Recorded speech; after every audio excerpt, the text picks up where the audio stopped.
جس طرح خاتم کے سوا اور بھی آیتیں ہیں، اس طرح اس کے سوا اور بھی تو حدیثیں ہیں. اگر ان کو سامنے نہیں رکھو گے تو پھر حقیقت میں حضرت اقدس محمد رسول اللہ کا منشا تم پا ہی نہیں سکتے. اور اصول یہی ہے کہ تضاد وہاں بھی نہیں نکلے گا.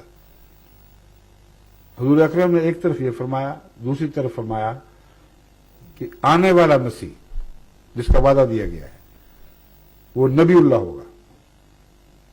اور حدیث مسلم میں ایک ہی حدیث میں 4 مرتبہ اس کو نبی اللہ فرمایا ہے.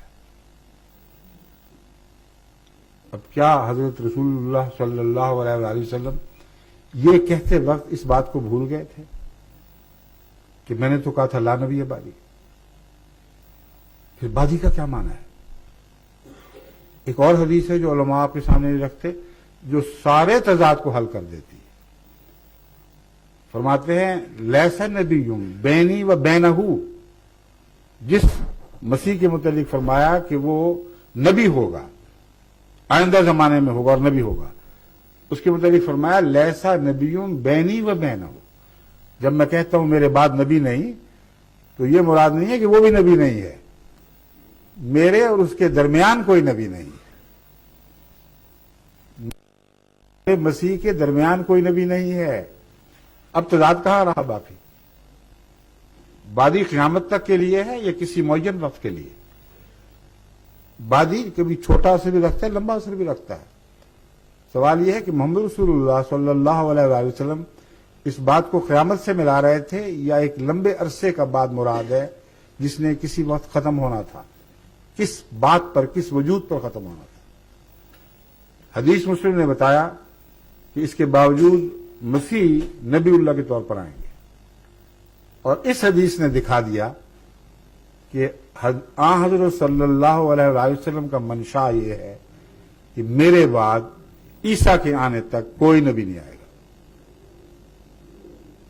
یہی مضمون عمر کے متعلق روایت کرتے ہوئے حضرت عمر رضی اللہ تعالیٰ کو آن حضرت صلی اللہ علیہ وسلم نے ان کے متعلق بات بیان فرماتے ہوئے کہا کہ اگر میرے بعد آنا ہوتا تو عمر ہوتا. صاف پتہ چلا کہ مان بعد مراد ہے. ایک لمبے عرصے تک امت میں خدا تعالیٰ کسی کو بطور نبی بلکہ امتی نبی کے طور پر بھی مبعوث نہیں فرمائے گا. اگر فرمانا ہوتا تو ایک اور حدیث وضاحت کر رہی ہے کس کو فرماتا. حدیث میں ہے حضرت ابراہیم جو حضرت صلی اللہ علیہ وسلم کے صاحبزادے تھے، جب چھوٹی عمر ہی میں آپ کی وفات ہوئی تو ان کو لحد میں اتارتے ہوئے، اور یہ واقعہ آیت خاتم النبیین کے نزول کے بعد کا یاد رکھیں. تمام علماء کو مسلم ہے، اس میں کوئی اختلاف نہیں. جب حضرت ابراہیم کی چھوٹی عمر میں وفات ہوئی ان کو لحد میں اتارتے ہوئے حضرت صلی اللہ علیہ وآلہ وسلم نے فرمایا لو آشا لکان صدیق النبی، اگر یہ زندہ رہتا تو یقیناً صدیق نبی بن جاتا. یہ اس وقت فرمایا جبکہ خاتم النبیین کی آیت نازل ہو چکی تھی، جب یہ بار بار فرما چکے تھے کہ لا نبی بعدی. اب اس نے بات کا ایک اور معنی نکال دیا اور ابھار کو سامنے رکھ دیا جس کو پرانے زمانے کے متقی اہل علم نے سمجھا، پہچانا اور ہمارے سامنے رکھا. یہ سوال اٹھایا گیا ہے، بحثیں اٹھی ہیں کہ خاتم النبیین کے مخالف حضور اکرم صلی اللہ علیہ وآلہ وسلم یہ کیا کہہ سکتے تھے کہ اگر یہ بچہ زندہ رہتا تو نبی ہو جاتا، تو آج خاتم النبیین کو منسوخ کر دیتا. علماء نے اس پر غور کر کے یہ نتیجہ نکالا اور خوب کھول دیا کہ مراد یہاں بعد سے مراد زمانی بعد نہیں یا لا نبی آبادی کے معنی. اس کا مطلب ہے میرے مخالف، مجھے چھوڑ کر، مجھ سے ہٹ کر.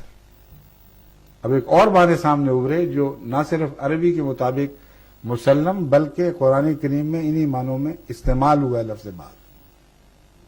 قرآن کریم فرماتا ہے فبأي حدیث بعد اللہ و آیاتہ یؤمنون، اللہ کے بعد اور اس کی باتوں کے بعد، اس کے نشانات کے بعد پھر اور کس بات پر ایمان لاؤ گے؟ تو کیا لوگوں نے اللہ کا بعد دیکھنا تھا؟ کیا اللہ کو کوئی بعد ہے؟ یہی حدیث ان محققین نے جنہوں نے اس بات پر بحث چھیڑی ہے اپنی تائید میں پیش فرمائی ہے.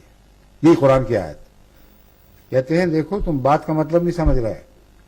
بات سے مراد یہ ہے میں آخری رسول ہوں صاحب شریعت، آخری رسول ہوں جس کا فرمان قیامت تک چلے گا. اس لیے مجھ سے ہٹ کر، مجھ سے الگ ہو کر دنیا میں کبھی کوئی نبی نہیں آئے گا. آئے گا تو غلام آئے گا، آئے گا تو میری ہدایت اور قرآن کی ہدایت کے تابع اس کے دائرے کے اندر آئے گا. اس لیے یہ حدیث کہ لو آشا لکانا صدیق نبیہ، اس میں کوئی تضاد نہیں. تضاد کیسے ہو گیا؟ یہاں تو بعض زمانے کا تھا ہی نہیں. اس حدیث نے ثابت کر دیا کہ وہ معنی جو تم سمجھتے رہے وہ غلط ہے، کہ بعد سے مراد زمانہ ہے. بار بار آپ نے تاکید فرمائی کہ میری امت میرا حکم آخری ہے، اس کو چھوڑ کر اس کے مخالف اب کبھی کوئی دنیا میں نبی نہیں آ سکتا. امتی اور غلام نبی آ سکتا ہے. اس لیے میرا بیٹا اگر بڑا ہوتا تو سب سے زیادہ میرا مطیع ہوتا اور لازماً اس کو نبوت عطا ہوتی. اب دیکھیں کس شان کے ساتھ قرآن اور حدیث مل کر سارے تضادات دور کر دیتے ہیں جو اس وقت دکھائی دیتے ہیں جب لوگ کچھ چیزوں کو چھپا لیتے ہیں، کچھ کو اچھالتے ہیں. سب پر یکجائی نظر ڈالیں تو اللہ تعالیٰ کے فضل کے ساتھ نہ قرآن میں تضاد دکھائی دے گا، نہ حدیث میں تضاد دکھائی دے گا. شکریہ.